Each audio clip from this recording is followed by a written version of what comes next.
Rate my school lunch, please. You know, it does not look very appetizing. So I don't know what school you're going to, but I think you should change school. Hi, I'm Wolfgang Puck, chef and restaurateur, and today I'm here to answer your questions on Twitter. This is Restaurant Support. Tracy Love, how do you become a celebrity chef? Well, Tracy, that's a stupid question. You know what? First, you have to become a chef. Maybe with a little luck, you can go on television, and that way you become known to a lot of people. I hate the word celebrity chef. You know what? When people call me that, I said, no, I'm a cook, I'm a chef, I'm a restaurateur. Forget about the celebrity. This is from Centrist Dad. Seriously though, what is the difference between 3 and 2 Michelin stars? A lot of 2-star restaurants are really inventive and have really great food. Now, a 3-star restaurant, everything has to be perfect. The food, the service, the wine cellar, the glassware, the plates. It's really a combination of a lot of different things. If you go to a 3-star restaurant, it has a certain look, a certain style. With 2 stars, you don't have to be as fancy. Here we have one from Sheena Stan. Why do restaurants only have 2 or 3? It's on the dessert menu. First of all, Sheena, I'm gonna teach you English. I'm an English professor, okay? But if you have 3 great desserts, it might be enough. Who needs 6? And 2 are not that good anyway. So it's not quantity, it's about quality. Now, I like lemon, I like a great cheesecake, and the chocolate souffle. If you give me these 3 desserts, I come to your house. Rishi Her, how do chefs make their food look so nice? I'm such a good cook, but my presentation game is weak. Well, Rishi Her, it's so simple. Buy some edible flowers. The edible flowers make every dish really beautiful, so it's easy to do. You can get them at the supermarket. For example, if you make a salad, you have to get some nice leaves, season them with a little salt and pepper. I like to season my salad on a sheet pan. Why? Because I can keep the leaves beautifully separated. We have our edible flowers here. You have here some beautiful leaves. Put them together, so that way it doesn't just make a big pile of salad. The bigger the leaves, the easier it is. Then you take different flowers, just put bits and pieces on it. Be generous with it. Okay, because it's summertime, we need a little orange and a little yellow too. So easy to make something beautiful just with a few petals of flowers. Now I'm gonna show you how to present a steak beautifully, just like we do it at Cut. Okay, I have my steak right here. Let's put some onions, the roasted pepper with all its flavors, some mushrooms. All the vegetables should look nice by themselves already. You don't have to do that much to them. Put the jalapenos on the side. We're gonna cut the steak off the bone. I always put the bone on my steak. And then don't forget the sprigs. Now I'm gonna melt a little bit of my butter and pour it over the steak. I love my steak that way. So you need organically grown flowers. I generally like a few varieties like nasturtium or chive flowers. The great thing with flowers, it will embellish all your dishes. You know, all of a sudden from a simple dish, it looks like summertime. So flowers are a great way to embellish your salads, your main courses, whatever it is. Put a few edible flowers on it and people are gonna think you're a chef. This is from Elizabeth Haig. Please tell me it's perfectly all right when opening a restaurant to have not one, but several nervous breakdowns, right?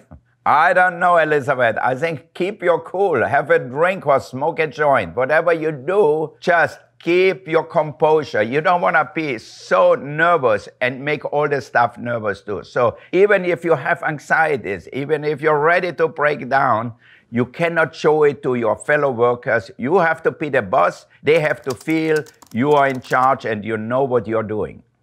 Teflon Dundee. Do restaurant managers still let you wash dishes if you can't pay your bill? First of all, look how much money you have in your pocket before you go to a restaurant. You know, Teflon Dundee, I have never done that. Spargo is 40 years old. I have never told a customer to go in the dishwashing area and work there instead of paying the bill. Though sometimes I would like to, not because they can't pay their bills, because they are assholes. From Max, why is truffle so expensive? It looks so much like moose shit. I haven't seen moose shit. yet, but I love the look of truffles. The whole world wants white truffles. The best one comes from Piemonte, and there's not a lot of it. You have to go out in the forest and try to find them. If you get white truffles from Piemonte, which have this pale color, almost like a new potato, and you smell them, you know you're not smelling moose shit, if you know what I mean. Dollar Store Bangalore. How do chefs do the fast choppy thing? I'm gonna show you how to chop perfectly and fast. Let's take our onion and slice it not all the way through. Now at home, you might not be as advanced as I'm here. I'm doing that for a living really. So then you cut it like this, see that? If you like to get it really fine, get a knife, a big chef's knife, hold it at a point, and then you go up and down with the back of it. This is how you get really a fine chopped onion. From Openly Returnal, what is a cardinal sin in a fine dining restaurant? I don't like, if I go to a fine dining restaurant and they look down on me. They think, oh, you know, you don't pronounce a French wine properly, and they try to teach you. I hate when people tell me how to eat some things, and then you eat it and said, what's the deal? I think really the restaurant, the people in the restaurant should make you feel good and be sure that you have a good time there. Then you will come back. So if they do that, you will go back. If they do the opposite, you say, you know what, this is a cardinal sin, I don't gonna go back. From Karavi 619, rate my shoe lunch, please. You know, I look at the platter, I look at the sandwich, and whatever you have in the bowl, it does not look very appetizing. It doesn't look like it's that healthy either. Having some simple white bread with a turkey in there, it's boring, and I don't know what's in the bowl, if it's a soup or whatever, and some little thing in a cellophane package. I would rate it from 1 out of 10, maybe a 1. So I don't know what school you're going to, but I think you should change school. From Antidextrous, how do chefs interview for a job? I'm assuming some cooking is involved. You know, Antidextrous, I tell people when they come to my restaurant and want to be a cook, I said, make me an omelette, and I will see what kind of a cook you are. I learned in France to cook my omelette so the outside is cooked and the inside is still paveuse, as we say in France, but still soft. So that gives you different textures, but also much better flavor. And I tell them, I want my omelette very soft in the inside and cooked in the outside. And then they look at me, how do you do that? A lot of young chefs know how to make a fancy plate, maybe, with not great flavor, but they don't know the simple things like making an omelette. From Erica Small Darley, what is the most important sauce to have in your cooking arsenal? Erica, I think the most important thing is a simple sauce, is a beurre blanc. You reduce some white wine with shallots, maybe some tarragon, a little pepper, and then add a little touch of cream and finish it with butter. You can use that for so many things. If you make a sauce for a fish, if you make a sauce for vegetables, like for asparagus or artichokes, always have a good stock, reduce it, and add butter to it. From a cafe lawyer, I wonder which celebrity chefs are the biggest off-screen rivals. I reckon Calombaris versus Manu on the undercard, followed by, well, maybe Gordon Ramsay against Wolfgang Puck. Maybe, it could happen. But you know what? I don't think we are big rivals like with the chefs I know. If it's Gordon or Daniel or Eric Ripert or Nobu, we really are very good friends. So I don't think these rivalries are made up for all these cooking shows. Okay, Geron, what is the difference between a julienne and a chiffonade? Well, Geron, I will show it to you and then you will never forget it. A chiffonade, we use sorrel or basil or spinach, so it's basically a thin leaves cut into slices. Try to keep the fingers away from the knife. You don't want to put blood to your chiffonade here. All right, and here we go. That's a chiffonade of basil here. See that? A julienne generally is done with a carrot, with leeks, with something harder. So you put them all together in a packet like that. Et voila. And here it's a julienne. Try to keep it as tight as possible. And that's how you julienne and chiffonade. I'm eating the props. This is from Caitlin Elizabeth. The more I cook, I'm realizing I need to work on two things. Timing. None of my is ever done at the same time. Well, I always end up dirtying every plate, pot, pan, utensils in the kitchen. How do I fix that? You have to strategize what you're gonna use to cook a steak with, how you're gonna plate it in advance. Different items cook at different timings. So if you cook a steak, it might take 10, 15 minutes. But if you cook pasta, it might take only 5 minutes. So whatever you cook, you have to time it so that way it's perfectly fine. Make a plan first. Get organized. Natalie Kincaid. Okay, Twitter, how do I start a restaurant easily? A very vivid business idea spoke to me in my dreams. So much I thought it was already a thing. Well, Natalie, if it looks too easy, it's done by professionals. So when you want to open a restaurant, you better learn at somebody else's expenses. Go and work in a restaurant and see really what's going on. This is not a dream, this is reality. When you have to meet payroll at the end of the week and you don't have the money in the bank, you're gonna have to go to your personal bank account and pay these people. If not, they're gonna leave. Cooking is one thing, but managing is a more complex thing than you think.